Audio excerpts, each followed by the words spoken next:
আজি কিছু সময় পূৰ্বে শিলহাকুৰ যি 14 গৰাকীকৈ মহিলা প্ৰতিবাদকাৰী যিসকলক ইতিমধ্যে পাণবজাৰ মহিলা আৰক্ষী থানাত আবদ্ধ কৰি ৰখা হৈছে আৰু 4জনকৈ পুৰুষ প্ৰতিবাদকাৰী যিসকলক দিছপুৰ আৰক্ষী থানাত আটক কৰি ৰখা হৈছে। এই মুহূৰ্তলৈকে আমি অনতি বিলম্বে এই প্ৰতিবাদকাৰীসকলক, উচ্ছেদিত লোকসকলক, ভুক্তভোগীসকলক, খিলঞ্জীয়া লোকসকলক মুকলি কৰি দিবৰ কাৰণে দাবী জনাইছো অসম চৰকাৰ, গৃহ বিভাগ আৰু অসম আৰক্ষীক।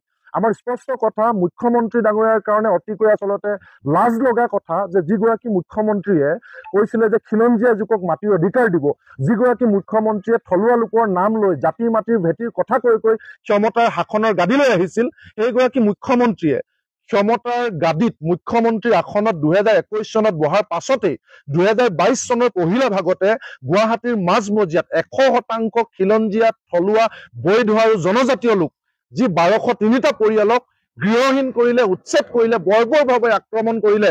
সেই 4টা বছৰে আজি তেওঁলোকক উচ্ছেদ কৰাৰ পিছত সেই লোকসকলে না জল না থল অৱস্থাৰে দিন কটাবলগীয়া হৈছিল।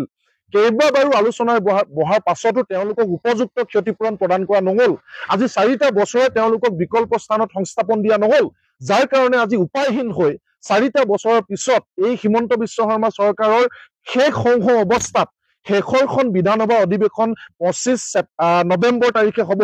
তাৰ পূৰ্বে আজিৰ দিনটোত পুনৰ প্ৰতিবাদ সাব্যস্ত কৰিছিল। সেই প্ৰতিবাদস্থলীৰ পৰা এই খিলঞ্জীয়া প্ৰতিবাদকাৰীসকলক, থলুৱা লোকসকলক যি বৰ্বৰভাৱে আক্ৰমণ কৰা হ'ল আৰক্ষীৰ দ্বাৰা আৰু তেওঁলোকক আটক কৰি এতিয়া আমি জানিব পাৰিছো যে জেল হাজোতলৈ প্ৰেৰণ কৰা অভিসন্ধি ৰচনা কৰিছে।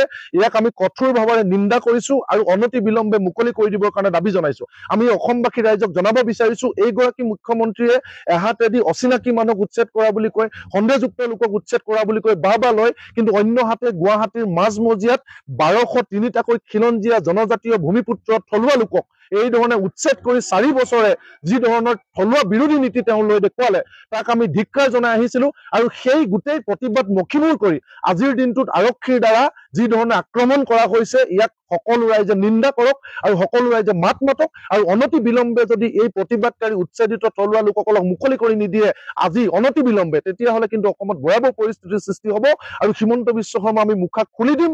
অচিনাকি মানুহক উচ্ছেদ কৰাৰ বুলি এখন ছবি দেখুৱাই খিলঞ্জীয়া মানুহক যে এই ধৰণে আক্ৰমণ কৰিছে তেওঁ মুখা খুলি দিম। গতিকে এয়াই যদি কৰিব নালাগে, তেতিয়াহ'লে অনতি বিলম্বে মুকলি কৰি দিবৰ কাৰণে আমি দাবী জনাইছো।